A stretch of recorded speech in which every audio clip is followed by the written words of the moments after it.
bosan-bosannya untuk menikmati setiap hadirat-Mu Tuhan. Engkau yang memakai para jemaat-Mu, umat-Mu yang telah mengambil bagian pelayanan. Sekecil apapun pelayanan, biarlah kami lakukan dengan setia. Kami juga bersyukur untuk kesaksian Komisi Sekolah Minggu.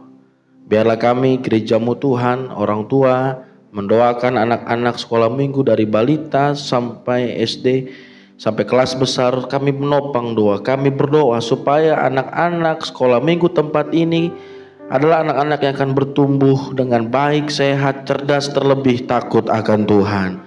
Berkati para orang tua, supaya mereka terus menjadi orang tua yang juga mengajarkan iman di dalam hari-hari mereka.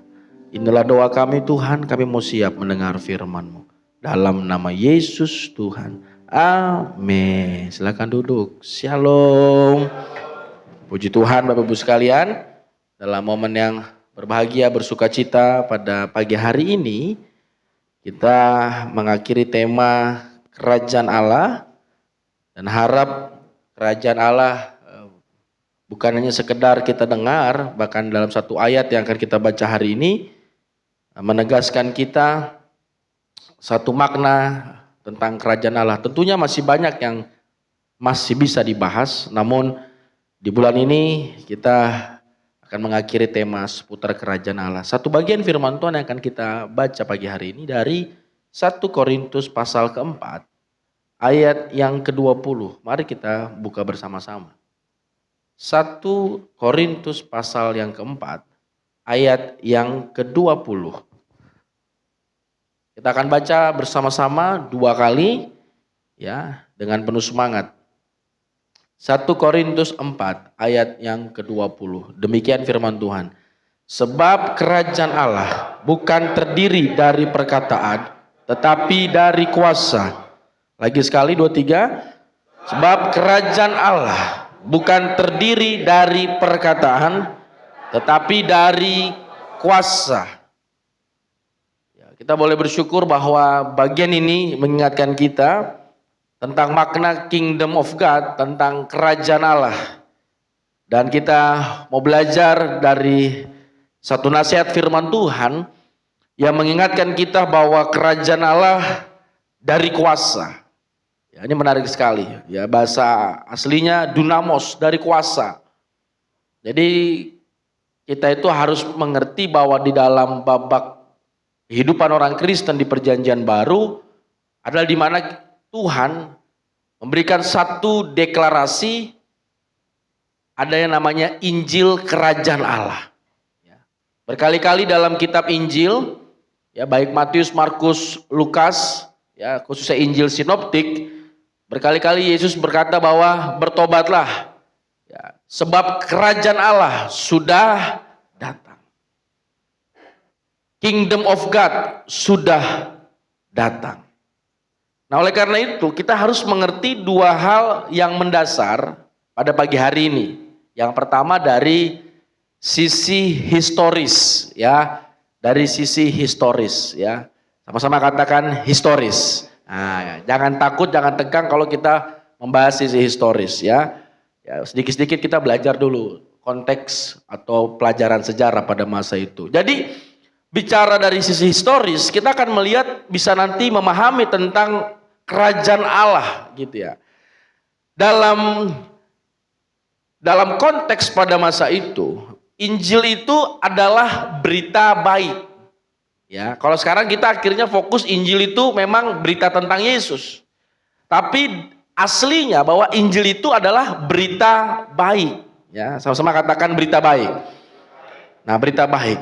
Nah, dalam konteks umum ya, dari sisi historis, ya kita belajar sedikit dulu tentang historis, bahwa ini kata-kata yang umum yang dipakai pada masa itu. Injil, berita baik. Berita baik apa? Yaitu berita baik pada masa itu dipakai di zaman kekaisaran Imperium Roma, ya, Romawi. Makanya gak heran di tanah Israel, tetapi yang memimpin bangsa yang berkuasa waktu itu, bangsa Romawi. Makanya kita lihat nanti Yesus waktu mau dilahirkan, kisah-kisah di Alkitab, kita akan tidak asing dengan istilah Kaisar Agustus, bahkan zaman Paulus tidak asing dengan istilah-istilah tentang bagaimana bangsa Romawi dipertunjukkan. Dan memang dalam pelajaran sejarah, ya kalau kita belajar sejarah, itu zaman yang memang di mana bangsa Roma berkuasa. Nah, bagaimana kita bisa mempelajari ini?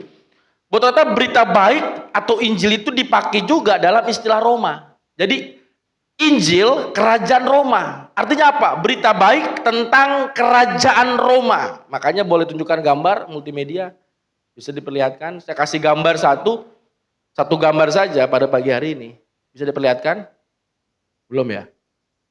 Ada namanya istilahnya Pax Romana, ya. Pax Romana, ya. Satu berita damai dari kerajaan Roma, ya, deklarasi berita baik. Mengapa ada berita baik? Karena Roma menaklukkan bangsa-bangsa. Jadi yang ditaklukkan itu nggak hanya bangsa Israel. Bangsa-bangsa yang pada waktu itu ditaklukkan Roma. Ya, ditaklukkan, lalu ketika ditaklukkan satu bangsa, maka dikatakan ada berita baik. Pax Romana. Berita baik apa? Berita baik bahwa nanti yang menguasai bangsa, entah Israel atau bangsa-bangsa lainnya, adalah kerajaan kekaisaran Roma. Sehingga istilah itu tentang bicara Injil kerajaan bukanlah istilah asing. Sudah digunakan dalam istilah kerajaan Roma, Injil kerajaan Roma, Pax Romana dan sebagainya. Ada berita baik tentang kerajaan Roma, padahal sebenarnya bangsa Israel dijajah. Sama-sama katakan dijajah. Tapi ada berita baik, dibilang bahwa nanti kalau bangsa Roma yang berkuasa, ada keamanan, ketentraman dan sebagainya. Padahal dijajah. Dalam konteks itulah Yesus hadir datang ingin beritakan bahwa ada berita baik yang lebih baik. Ada berita baik yang sesungguhnya. Ada berita baik bukan sekedar berita baik tentang Pax Romana, bukannya sekedar berita baik tentang kerajaan Roma, tapi ada berita baik tentang Injil kerajaan Allah. Kalau Roma menjanjikan satu yang namanya kehidupan yang damai, tentram, sejahtera, tapi sesungguhnya itu hanyalah utopia, atau utopia. Hanyalah sebatas atmosfer fata morgana, seakan-akan aman, padahal enggak. Siapa bilang aman? Ketika ada orang yang berontak dan sebagainya, menentang kaisar, hukuman yang paling berat apa? Disalib. Jangan Anda berpikir yang disalib itu hanya Yesus. Sebelum Yesus mungkin ribuan mayat disalib. Makanya salib itu makna kutuk. Ya, makna hukuman yang paling serius. Tapi puji Tuhan ketika Yesus mati di kayu salib, salib yang tadinya makna kutuk berubah menjadi makna berkat. Halo, amin. Ini kalau kita hidup zaman dulu, kalau lihat salib itu angker. Lihat salib itu kita udah ngeri. Kalau sekarang lihat makna yang tadinya gambar yang terpampang 2000 tahun lalu itu adalah gambar salib tentang makna kutuk. Makna betapa mengerikannya hasil dari kerajaan Roma. Tapi dia bilang apa? Pax Romana. Berita baik tentang kerajaan Roma. Padahal sesungguhnya begitu banyak. Mungkin kekejian, penindasan, penjajahan yang luar biasa dialami oleh tidak hanya bangsa Israel, bangsa-bangsa pada waktu itu. Sehingga Injil, sehingga Yesus datang memberikan satu makna yang baru. Waktu Yesus datang, tidak hanya salib yang diubah maknanya, tetapi juga arti Injil itu. Makanya sekarang kalau kita kemana-mana, itu orang bawa berita Injil. Langsung sekarang konotasinya jelas, Injil, berita baik itu sama dengan apa? Yesus. Luar biasa loh, ini hebat banget. Ini luar biasa banget. Makanya kekristenan itu, waduh luar biasa kalau saya lihat. Membawa satu transformasi. Memang kalau kita nanti bandingkan, ya banyak memang dalam tantangan gerejawi, sejarah gereja, tidak sempurna perjalanan gereja. Tetapi dalam perjalanan gereja yang tidak sempurna itu, Allah dengan caranya yang ajaib, ya dengan caranya yang luar biasa, ya sejarah keselamatan tidak pernah berhenti. Haleluya. Amin. Ya luar biasa. Jadi gereja juga jangan takut, jangan anti. Kalau nanti baca sejarah, belajar sejarah, anak-anak ibu yang mungkin nanti senang baca buku, belajar sejarah, kalau ada pertanyaan-pertanyaan, jangan dibilang seakan-akan gereja itu sempurna. Dalam tantangan sejarah gereja, banyak ketidaksempurnaan gereja. Dalam era Katolik, dalam era Paus, dalam ketika kepemimpinan gereja menyatu dengan politik, banyak hal-hal yang kita nggak usah takut, nggak usah tutupi. Tapi sekalipun perjalanan gerejawi tidak sempurna, Allah yang sempurna tetap punya cara yang ajaib untuk menghadirkan tetap yang namanya disebut, hari ini kita belajar tentang kerajaan Allah tetap hadir. Walaupun mungkin gereja, oknum gereja, pejabat gereja mungkin seringkali tidak sempurna menjalankan mandat Allah, tetapi Allah tetap konsisten. Sama-sama katakan konsisten. Menghadirkan kerajaan Allah. Makanya kerajaan Allah bukan terdiri dari perkataan, tetapi dari kuasa. Lihat, murid-murid boleh gagal, bapak-bapak gereja awal boleh banyak mungkin gagal, tetapi kerajaan Allah tetap berdiri. Itu artinya apa? Ada kuasa. Sama-sama katakan ada kuasa. Ada kuasa. Ya, gereja besar, gereja kecil, bahkan rasul-rasul yang dekat dengan Yesus. Apalagi kita nih, gereja baru berapa puluh tahun. Tapi jangan kita lihat dari sisi yang jeleknya saja, kita lihat cara Allah yang luar biasa, dan firman Allah ingin memberitahu kita pada hari ini, menegaskan kita pada hari ini, maukah kita menjadi gereja Tuhan, gereja yang mengalami kerajaan Allah itu. Karena gereja seharusnya adalah sumber, ya, tempat, sarana di mana umat Tuhan betul-betul mengalami kuasa kerajaan Allah itu. Ya, halo, amin. Jadi jangan sampai kita hanya berhenti bangga sampai anggota gereja. Alkitab berkali-kali bilang bahwa makna eklesia sesungguhnya adalah kerajaan Allah. Begitu. Makanya Bapak Ibu sekalian, kita akan belajar lebih jauh tentang makna kerajaan Allah, ya. Tentang makna kerajaan Allah. Kita baca 1 Petrus 2 ayat yang ke-9. Nah, kita akan melihat lebih jauh lagi. Paulus menegaskan dalam doktrin teologi yang sangat indah. 1 Petrus 2 ayat yang ke-9. 1 Petrus 2 ayat yang ke-9. 1, 2, 3. Tetapi kamulah bangsa yang terpilih, imamat yang rajani, bangsa yang kudus, umat kepunyaan Allah sendiri, supaya kamu memberitakan perbuatan-perbuatan yang besar dari Dia yang telah memanggil kamu keluar dari kegelapan kepada terangnya yang ajaib. Ya, lebih dalam lagi, yang telah memanggil kamu keluar dari kerajaan kegelapan kepada kerajaan Allah.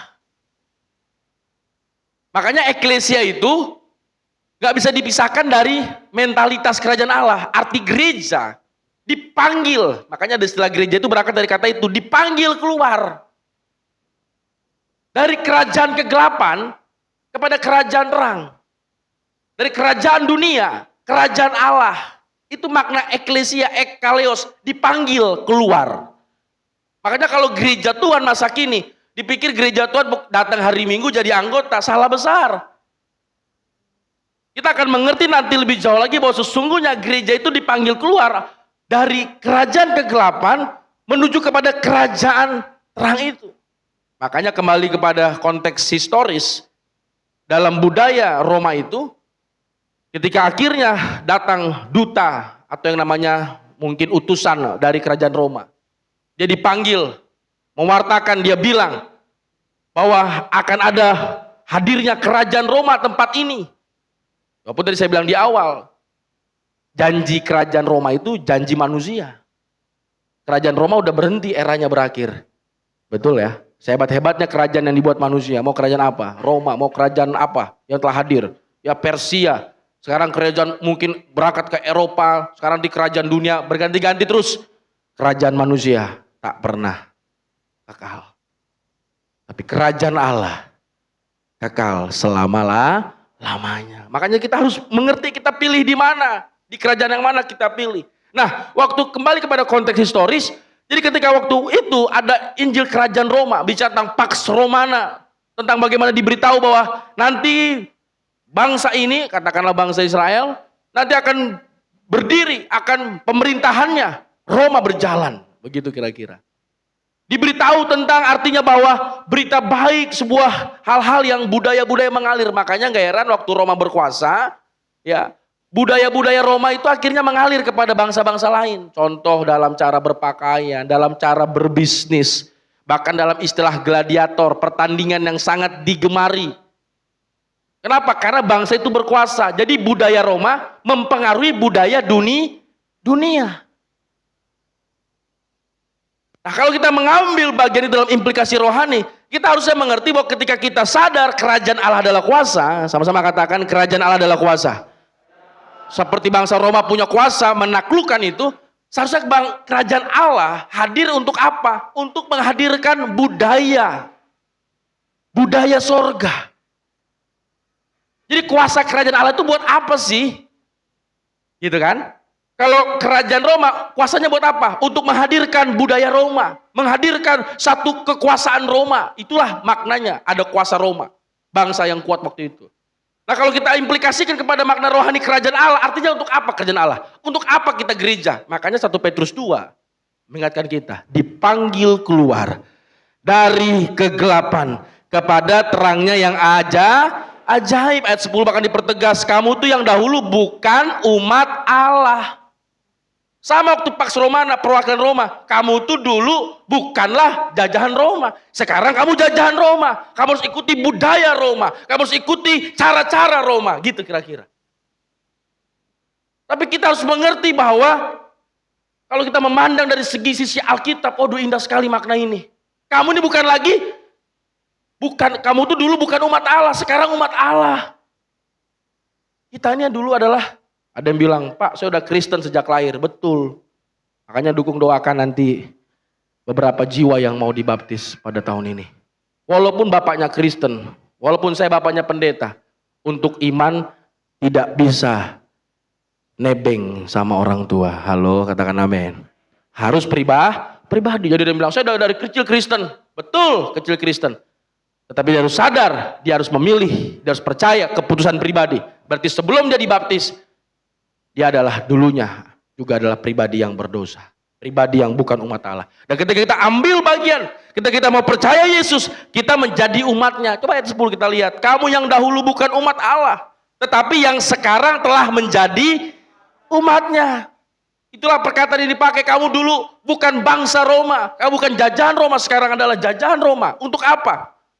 Untuk menghadirkan pemerintahan, fungsi-fungsi, nilai-nilai kerajaan Roma. Seharusnya kalau kita memandang dan mengerti ini, kita akan mengerti arti kebenaran firman Tuhan nats kita hari ini. Apa tujuan kuasa kerajaan Allah? Begitu. Kalau kita mengerti tadi saya sebutkan, yang pertama, untuk menghadirkan budaya sorga. Jadi kalau kuasa Allah hadir, kalau kerajaan Allah hadir, berarti budaya sorga itu hadir. Senggol kiri kanannya bilang, budaya sorga harus hadir. Ini harus hadir. Jadi jangan sampai bilang, oh saya anggota gereja, tetapi waktu di bisnis, waktu di sekolah kita nyontek, di kuliah kita plagiat, atau kita mungkin nanti dalam segala macam hal kita masih suka senang yang namanya, ya ngomong A nanti akuin Z segala macam, kita bisa saja memudahkan orang-orang, kita bisa nggak menghargai orang, kita bisa mungkin jahatin orang dengan perkataan kita, ya tadinya bisnisnya harusnya maju karena ngomongan kita, bisa nggak laku karena segala macamnya. Wah kan ngeri. Tapi dia hari Minggu, tapi dia orang gereja, tapi dia rajin gereja, tapi dia hari lainnya. Bukan budaya sorga. Budaya neraka malah yang ada. Nah, kita kalau mengerti ini, ketika kerajaan Allah hadir, bukan dari perkataan, dari kuasa, berarti harus hadir budaya sorga. Sama-sama katakan hadir budaya sorga. Betul. Kalau kita mengerti ini, kita akan kembali kepada 1 Korintus pasal yang keempat. Kita lihat ayat di pasal yang sama. Akhirnya saya mengerti, wah luar biasa banget loh. Di ayat yang ke-11, ayat 12 dan ayat 13. 3 ayat ini kita akan mengerti. Walaupun banyak referensi ayat lainnya tentang budaya sorga, tapi ini menjadi salah satu di teks yang sama, dalam konteks yang sama. Ya, luar biasa sekali. 1 Korintus 4 ayat 11, 12 dan 13. Kita baca sama-sama. 1, 2, 3. Sampai pada saat ini kami lapar, haus, telanjang, dipukul dan hidup mengembara. Kami melakukan pekerjaan tangan yang berat. Lihat, kalau kami dimaki, kami memberkati. Kami dianiaya, kami sabar. 13 lebih kencang. Kalau kami difitnah, kami tetap menjawab dengan ramah. Kami telah menjadi sama dengan sampah dunia, sama dengan kotoran dari segala sesuatu. Sampai pada saat inilah budaya sorga. Tepuk tangan bagi Allah kita. Ini budaya sorga. Lihat, kalau kami dimaki, kami memberkati. Jangan sampai kita hanya jago nyanyi pujian, layanan hebat, di belakang kita bukan memberkati, malah di mana budaya sorga itu? Nangkep ya Bapak Ibu sekalian ya? Halo, shalom, amin. Ini penting loh. Jadi memang ketika saya baca, kerajaan Allah bukan terdiri dari perkataan, tapi bukan berarti perkataan itu nggak penting. Kalimat itu bukan berarti, bukan dari perkataan, dari kuasa. Akhirnya mikir kuasa itu kuasa-kuasa supranatural, di ibadah-ibadah yang seakan-akan ibadah-ibadah yang seakan-akan spektakuler, fenomenal. Itu pikir adalah kuasa kerajaan Allah, ibadah fenomenal. Tidak, kalau pahami Alkitab secara Alkitabiah. Konteks terdekat di pasal yang sama. Dibilang nggak, kerajaan Allah kuasa itu ibadah-ibadah yang fenomenal. Tidak. Apa artinya ibadah? Apa artinya kerajaan Allah yang penuh kuasa? Waktu kami dimaki, kami memberkati. Itu. Walaupun sekarang gereja ya demi yang namanya membawa supaya jemaat makin rame, begitu kan? Seakan-akan kerajaan Allah itu seperti kuasa yang kuasa seperti jauh, padahal kuasa yang sesungguhnya, kuasa pengampunan, kuasa salib di teks yang sama, di pasal yang sama. Dihadirkan. Saya pahami ini. Waduh, ini kalau saya buka ayat-ayat yang lain banyak sekali betul Bapak Ibu sekalian. Tapi saya percaya ini ayat, walaupun 3 ayat ini, Bapak Ibu semua hatinya mengerti. Amin. Diberkati, amin. Supaya jangan saya berpikir, wah gereja kita ini gereja kurang kuasa. Wah gereja kita ini beda, ada gereja Pak di JSD, di Jakarta, itu yang gereja kuasa tuh yang tompang rebah mental 2 meter. Kalau untuk tompang mental 2 meter, Pak Wayan bisa. Mentalin orang 2 meter bisa, cuma caranya beda. Bukan itu. Pakai sapu tangan, tas, bar. Ini saksi mata, Jordi. Sini Jor. Kok berat kamu sini? Tepuk tangan buat Jordi nih loh. Ini zaman dulu kalau anak muda sering saya ajak-ajak. Pernah kita, sampai 1 kali kita ajak, satu ibadah yang paling fenomenal, spektakuler. Betul ya? Nggak usah sebut mereknya. Tapi tempatnya rame apa sedikit orangnya? Luar biasa. Rame. Saya ajak, saya damping anak muda. Ya dulu Hendra masih jauh di bawah gitu ya. Saya ajak-ajak nih dia. Ikut ibadah fenomenal. Kata si Jordi sih waktu itu, bang ada jemaat kita bang. Cuma saya nggak tahu jemaat yang mana. Tanya ada jemaat ke sana. Saya nggak peduli lah yang mana. Datang. Maju segala macam. Dia ada tim-timnya. Ya pura-pura jatuh sebagainya. Tapi lu bandingkan, jujur. Dalam momen selama di GSK. Gak usah salah satu. Lu lihat, apa arti hadir kerajaan Allah? Tentang bicara kerendahan hati, pengampunan. Lu yakin gak ada kerajaan Allah hadir di gereja ini? Yakin. Kenapa yakin? Ya karena sekali lagi kerajaan Allah hadir tuh mungkin yang kita rasain gak sama orang lain. Gitu. Jadi lebih ke personal. Ke personal. Dan lo rasakan kerajaan Allah hadir. Kenapa? Karena Yesus hadir di tengah-tengah kita. Amin. Luar biasa. Saya dampingi. Silakan Jordi. Terima kasih. Saya temenin. Saya lihat. Saya jadi bukan anti. Saya temenin. Lihat langsung hadir. Jadi jangan pikir kalau mau Bapak Ibu pikir yang mana. Saya sama anak-anak muda tuh gak 1-2 kali. Mana udah saya masuki. Tapi berdoalah di gereja ini. Gue bicara kerajaan Allah penuh kuasa. Jangan nanti berpikir ngawang-ngawang. Nanti kalau ada ibadah. Ada ibadah loh yang fenomenal judulnya. Doa pelepasan hutang. Itu lagi rame juga. Serius. Saya ini sebagai gembala juga. Ingin mengajak jemaat jangan sampai tersesat. Bilang kiri kanannya, jangan sampai tersesat. Sekarang rame di pelang-pelang, di waduh, pengurapan apa? Kuasa dalam ekonomi, bebas hutang. Waduh. Hutang bukan untuk didoakan, dibayar. Bilang kiri kanannya, dibayar. Betul. Wah. Supaya kita boleh hadir, kita sekarang berbangga, kita bersyukur, kita berjumpa Tuhan Yesus di rumah Tuhan, di gereja Sidang Kristus Curug tempat ini, amin. Dan bicara kerajaan Allah hadir apa? Ingat, baca firman Tuhan, kita melihat ada apa? Ada budaya sorga ayat 11, ayat 12, ayat 13, kalau difitnah kami tak ramah, kami menjadi sampah. Itu yang harus saya lakukan, itu yang Pak Wayan lakukan bertahun-tahun.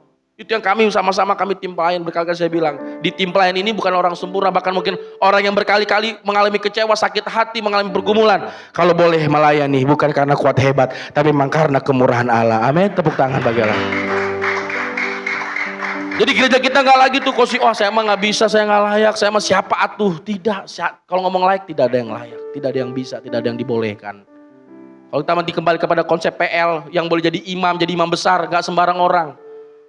Mentahirkan diri, aduh siapa yang layak di sini? Gak ada. Bahkan imam itu, kalau masuk ke ruang Maha Kudus, imam besar, tahu nggak cara berjalan melangkahnya? Saya pernah ceritakan dulu, merangkak. Cara jalannya kita bisa petenteng, naik mimbar, turun, naik, ketawa-ketawa, hai. Kalau konsep PL, itu hamba Tuhan imam besar aja itu harus merangkak. Kalau sampai ngebandel imam besar, gosong. Jadi, aduh, siapa yang sanggup kita ini? Gak boleh merangkak aja, itu diperhatikan. Apalagi telat. Senggol kiri kanannya, jangan telat. Udah telat, parkir sembarangan. Wah, coba bayangkan itu. Jadi apa artinya hadir kerajaan Allah? Budaya, apa artinya kuasa kerajaan Allah? Hadirnya budaya sorga. Nah bagaimana hadirnya budaya sorga? Bagaimana hadirnya budaya sorga? Perhatikan baik-baik.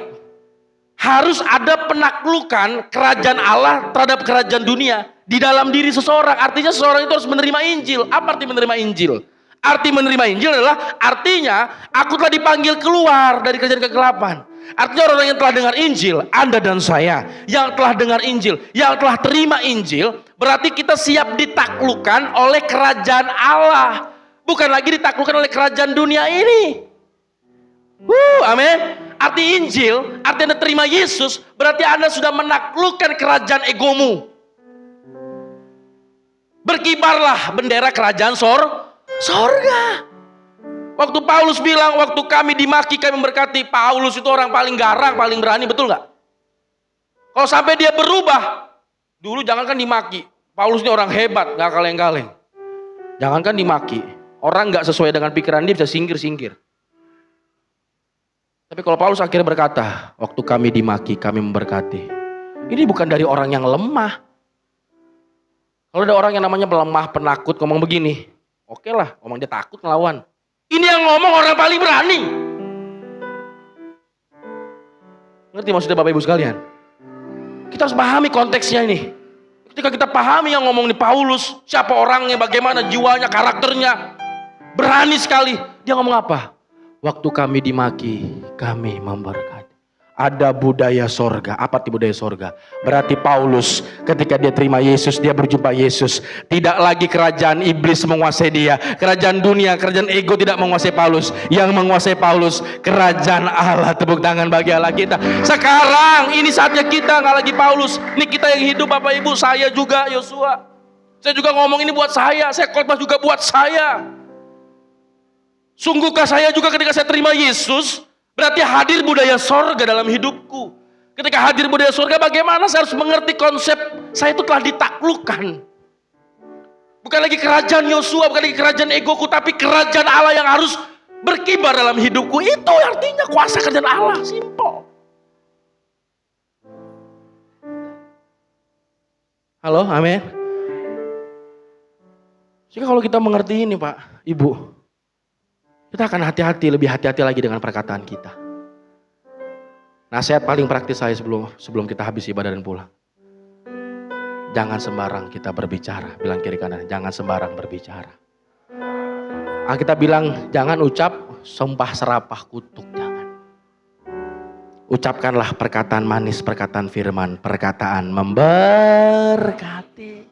Amin. Dan inilah budaya kerajaan sorga. Kalau dibilang, Pak, gak enak ya. Itu iblis kasih tipuan. Tahu gak kalau kita bilang, masa jadi orang Kristen waktu difitnah kami dengan ramah lagi jawabnya. Masa kami ini seperti sampah. Masa waktu kami dimaki memberkati. Iblis bilang kayaknya berat. Iblis bilang kayaknya kamu pasti rugi kalau begitu. Kan gitu ya konsep dunia hitung-hitungannya. Jangan dong enak. Lu dijahatin, jahatin balik. Lu disikat, sikat balik. Lu disenggol, senggol balik. Itu dunia bilang enak, puas. Betulkah demikian? Waktu Anda berdarah, mungkin keluarga Anda dipukul orang, Anda pukul balik. Emang makin beres? Saya tanya, emang makin beres? Kurang mantap suaranya. Emang makin beres? Tidak. Makin runyam iya, betul? Makin runyam iya. Iblis itu tipu kita. Tapi kalau barang siapa melakukan firman Tuhan, barang siapa mau menaklukkan diri, dan ketika kerajaan Allah hadir menguasai kita, kita akan melewati fase ditipu iblis. Pas ngejalanin, waktu dimaki memberkati. Percayalah, yang diberkati bukan musuhmu, malah yang diberkati engkau yang sanggup memberkati walaupun dimaki. Tepuk tangan bagi Allah. Iblis bilang, enakan dia dong. Saya bilang dalam firman Tuhan, enakan kita yang mau memberkati. Ini konsep yang kerajaan Allah. Inilah budaya kerajaan sorga. Seperti Roma itu hadir budaya baru, gladiator, budaya dunia, ya kan, taruhan dalam bentuk apa, manusia yang dipertaruhkan berantem. Ada budaya sorga yang hadir harusnya. Budaya memberkati, budaya mengampuni, budaya melayani. Inilah fungsinya ngerti kerajaan Allah itu terdiri dari kuasa. Untuk apa? Hadir budaya sorga. Dan bagaimana hadir? Harus mengerti Anda sudah ditaklukkan. Pertanyaan terakhir saya.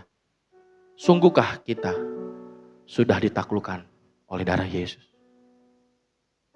Pertanyaan kita pada pagi hari ini. Kalau memang sungguh, lepaskan akar kepahitan dalam hidup. Kalau memang sungguh-sungguh, jangan lagi ngucapin perkataan-perkataan jelek. Sekalipun dia sudah menyakitimu, stop perkataan yang tidak baik itu. Dan saya percaya, waktu engkau siap ditaklukkan, budaya sorga hadir. Gak perlu ketemu jauh-jauh. Nanti ada seminar kerajaan Allah, ada KKR kerajaan Allah hebat-hebat. Waktu lakukan firman di rumahmu yang mungkin sederhana, saya percaya, saya yakini akan hadir lawatan Tuhan yang luar biasa. Tepuk tangan bagi. Yakin saya yakin-yakinnya. Seyakin-yakinnya. Kami juga dalam keluarga, dalam kami hamba Tuhan, gak sedikit juga kami ya kadang bisa beda pendapat, konflik segala macamnya. Tapi dalam segala macam itu, pawayan kami selalu berdoa. Matahari sampai terbenam, beres, besok pagi lah lembaran yang baru. Saya juga sebagai anak, sebagai ayah juga dia mungkin suka juga, nggak kecewa mungkin sama saya. Saya juga sebagai anak bisa saja saya juga mungkin sakit hati dan sebagainya. Jujur aja sebagai hamba Tuhan depan jemaat. Tapi kalau boleh hadirnya pengampunan kasih Allah, saya rasakan yang untung tuh kita loh. Waktu hadir budaya sorga, amin. Kalau kita coba simpen dendam, kita yang sakit hati yang rugi kita. Orang itu nggak tahu apa-apa. Itulah yang terjadi dalam setiap kelemahan, dalam setiap kekurangan. Kuasa Allah boleh hadir. Kami rasakan, kami nyatakan. Sehingga boleh, bukan karena hebat pawayan, bukan hebat Bang Yosua, bukan karena hebat, wah Mbak Tony baca buku Alkitabnya banyak, teologinya banyak. Bukan, itu bagus, penting baca, penting belajar. Tetapi penting menaklukkan diri. Artinya yang berdiri, yang berkibar, bukan lagi kerajaan egomu. Siapa yang mau? Kerajaan ego, kerajaan diri kita, kerajaan gelap, kita sudah singkirkan. Yang berkibar, yang merdeka, yang harusnya memerintah adalah kerajaan sorga. Siapa yang mau? Katakan lebih semangat, siapa yang mau? Tepuk tangan bagi Allah kita. Bilang kiri kanannya. Setiap hari ditaklukkan oleh Raja Yesus. Setiap hari Bapak Ibu. Setiap hari. Setiap hari. Waktu kadang-kadang pikiran kita kemana? Setiap hari. Setiap hari. Tuhan tolong. Raja Yesus, engkaulah Rajaku. Kalau ingin hadir kerajaan Allah, hadirlah budaya sorga. Hadirlah pengampunan. Hadirlah kemerdekaan. Hadirlah damai. Hadirlah kasih Allah. Lord, mari teduhkan hati kita. Sehingga hari ini dalam ibadah kita pagi hari ini, setiap kita dijamah Tuhan. Bapak Ibu sekalian, dalam kacamata iman saya, begitu banyak Anda mungkin bertahun-tahun ke gereja ini. Hari ini kita boleh mengerti makna gereja. Anda dipanggil keluar dari kerajaan kegelapan kepada kerajaan terang. Hari ini mari Bapak Ibu sekalian, biarlah yang berkibar, yang memerintah sungguh-sungguh adalah Raja Yesus. Lord Jesus. Lord, teduhkan hati kita. Lord Jesus. Lord Jesus. Jesus. Oh Jesus, berikan ku hati seperti hati yang penuh dengan belas kasihan. Mari nyanyikan pujian sebagai komitmen. Berikan ku seperti mata Raja Yesus, tidak memandang dengan marah, tidak memandang dengan benci.